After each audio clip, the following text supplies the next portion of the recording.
À la montagne, Dieu appelle, se révèle et parle. Dans le chapitre d'aujourd'hui, je suis en train de dire, quand le roi avait ordonné de chauffer 7 fois plus la fournaise,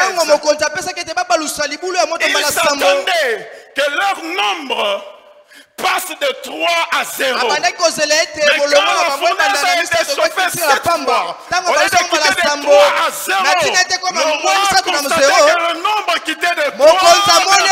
Je suis en train de te dire, je suis en train de te dire, ceux qui attendent ta mort vont encore attendre longtemps. Ils s'attendaient que comme j'ai chauffé 7 fois, ils ne vont pas traiter. Voilà pourquoi ceux qui étaient venus les jeter dans la fournaise ne sont même pas entrés. La flamme les avait consumés. Donc le roi savait que s'ils traversent la flamme, s'ils traversent le feu, ils ne vont pas traîner. Mais lorsqu'ils arrivent là-bas, au lieu de mourir, le roi était confondu. Il a vu des gens en train de vivre dans le feu. Ils vont encore entendre. La Bible me dit, quand Paul a été mordu par les serpents, les barbares aussi s'attendaient à le voir mourir. La Bible me dit, ils s'attendaient à le voir enfler, puis mourir. Mais après avoir attendu longtemps, la Bible me dit, ils ont changé de langage. Je suis en train de te dire, malgré les messages qui sortent pour ta famille, malgré les messages qui sortent pour cette église, ils vont attendre longtemps. Parce que notre Dieu a décidé de confondre les plans du diable. Parce que notre Dieu a décidé de confondre les plans de l'ennemi. Et ce soir, Dieu va confondre les plans du diable pour ta vie. Bien-aimé, en ordonnant que la fournaise soit chauffée 7 fois, le roi va dire à la fin du verset 15, il dit à Shadrach, à Meshach et à Abednego, maintenant que j'ai ordonné de chauffer la fournaise 7 fois, quel est le Dieu qui va vous délivrer de ma main? Le mot délivrer qui est utilisé ici est en araméen. C'est seulement dans le livre de Daniel que ce mot est utilisé et il est utilisé 7 fois. Et ce mot en araméen c'est Shezab. Le mot veut dire prononcer. Donc le roi était en train de dire à Shadrach, à Meshach et à Abednego, maintenant que moi j'ai prononcé, j'ai donné l'ordre de chauffer la fournaise 7 fois, quel est le Dieu qui viendra encore dire un mot, prononcer une parole pour votre cas? Je suis en train de te dire que le roi pensait qu'il était le dernier à prononcer une parole sur Shadrach, Meshach et Abednego. C'est parce qu'il n'a jamais lu le livre de Job. Parce qu'en lisant le livre de Job, ma Bible me dit, je sais que mon Rédempteur est vivant et qu'il se lèvera le dernier. Je suis en train de te dire, qu'en prononçant une parole, en ordonnant de jeter Shadrach, Meshach et Abednego dans le feu, le roi avait regardé tout autour de lui.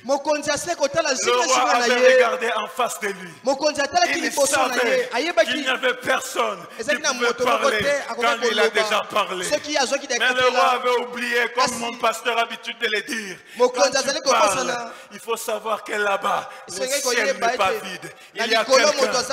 Je suis venu te dire ce soir que si une personne parle sur ta vie, cette personne n'est pas la dernière personne à parler. Parce qu'au ciel, il y a quelqu'un. Et cette personne va prononcer une parole et les choses vont changer dans ta vie. Quand le roi parle, il leur dit, maintenant que j'ai parlé, quel est le Dieu qui viendra encore parler? Le roi était confondu. Parce que ceux qui avaient refusé de se prosterner, c'était Shadrach, Meshach, Abednego. Donc l'affaire du roi, c'était avec Shadrach, Meshach et Abednego. Mais quand le roi a déplacé le combat pour parler de Dieu, le roi pensait, comme lui aussi était devenu un Dieu, comme les autres dieux. Le Dieu d'Israël était aussi un Dieu comme les autres dieux. Quand il a dit ça, il avait déplacé le combat. Parce que notre Dieu, c'est un Dieu qui ne se mélange pas. Comme il parlait de Dieu, Dieu devait se manifester. Quand il a posé la question de savoir quel est le Dieu qui allait les délivrer de sa main, le roi ne savait pas. Une fois, on a voulu mélanger le Dieu d'Israël avec Dagon. Le roi n'avait jamais eu le temps de lire la suite de Dagon. La Bible dit que Dagon avait perdu sa tête. Dagon avait perdu ses mains. Dagon avait perdu ses pieds. Je suis en train de te dire que ce combat, ce n'est pas ton combat. Voilà pourquoi Moïse va dire aux enfants d'Israël, restez calmes. Attendez la délivrance qui vous viendra de la part de l'Éternel.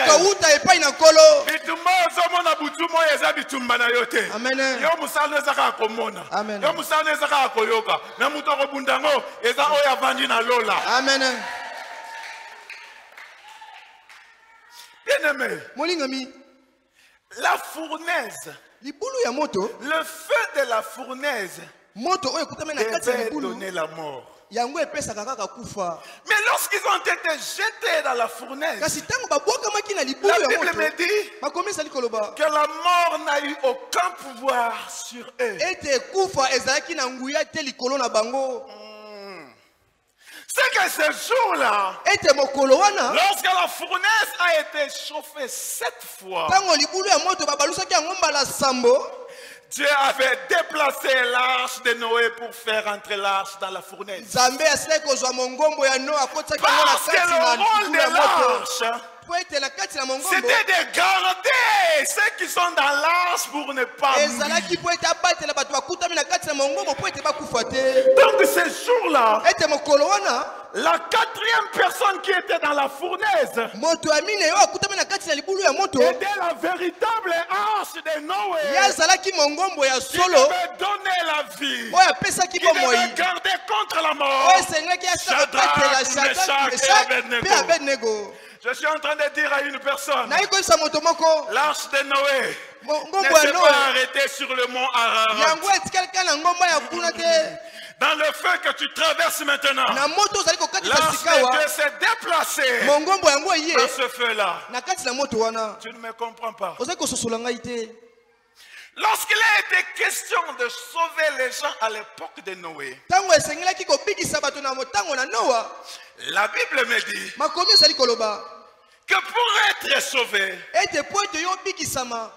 les gens devaient aller vers l'arche. Mais dans la fournaise, pour être sauvé, la Bible me montre que l'arche est allée vers les hommes. L'arche dont je suis en train de te parler, c'est Jésus-Christ de Nazareth. Car l'apôtre Jean dira, il est venu vers les siens. Je suis en train de te dire, tu n'as pas besoin d'aller vers Dieu. Parce que au moment où je te parle, tu es déjà venu ici. Alongwe aye. Esengi okende. Batu bakenda bakota muke. Maintenant uya aye. Bible zoloba abikisi batu ya loposo nyonso, ya minoko nyonso, ya lokota nyonso. Au moment où je vous parle, l'arche ne se retrouve pas sur le sommet du mont Ararat. L'arche est entrée dans la fournaise pour donner la vie, pour garder en vie ceux qui traversent les moments de malheur, ceux qui font face aux ennemis, ceux qui traversent la vallée de l'ombre de la mort. Le verset 27. La Bible maintenant nous dit que lorsqu'ils sont sortis de la fournaise, les administrateurs, le conseiller, tous les grands du royaume sont venus pour inspecter pour vérifier si le feu avait eu un pouvoir sur Shadrach, Meshach, Abednego ou non. Et lorsqu'ils ont vérifié, ils ont vu que le feu n'avait eu aucun pouvoir sur eux. Et pour savoir si le feu avait eu un pouvoir sur eux, la Bible dit, ils ont regardé vers trois choses.